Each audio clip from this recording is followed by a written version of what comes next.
Hi, I'm Tim Tuller, canon for music at St. John's Cathedral. I'm going to say just a couple of words about the music for this Sunday, September 8th. Our prelude is the Prelude in C by J.S. Bach. This is actually the first part of the Prelude and Fugue in C. I'm only going to be playing the prelude portion this Sunday. This piece was written around 1725, and it's an interesting composition insofar as it has a very unusual meter. Bach sets it in the meter of 9/8, which is very, very unusual for a prelude and a prelude and fugue at that time. It gives the piece a rather lilting feel rhythmically.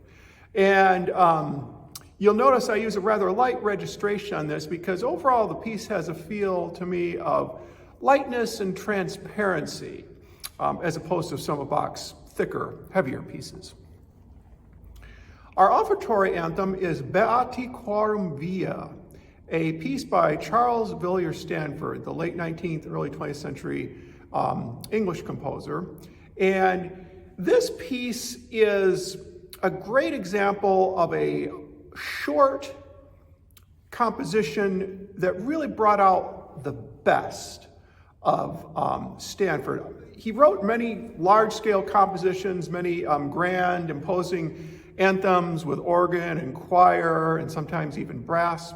But I notice with Stanford, along with some of his contemporaries like Charles Perry and some other composers of that era that may be known for their grand, bombastic pieces, often the quieter, smaller, more miniature choral compositions that they wrote really brought out the best of them.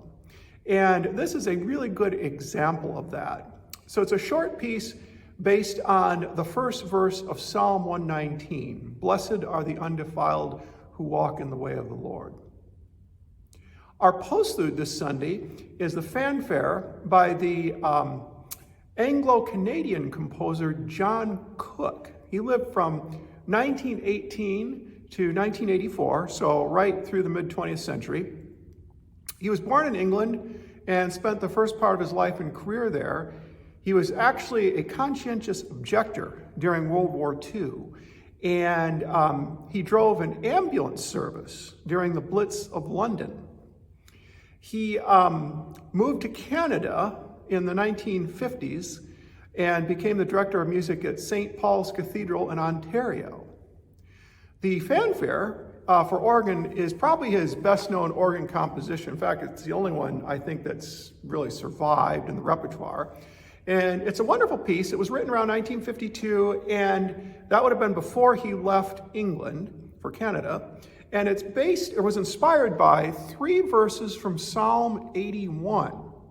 Sing aloud to God our strength, shout for joy to the God of Jacob.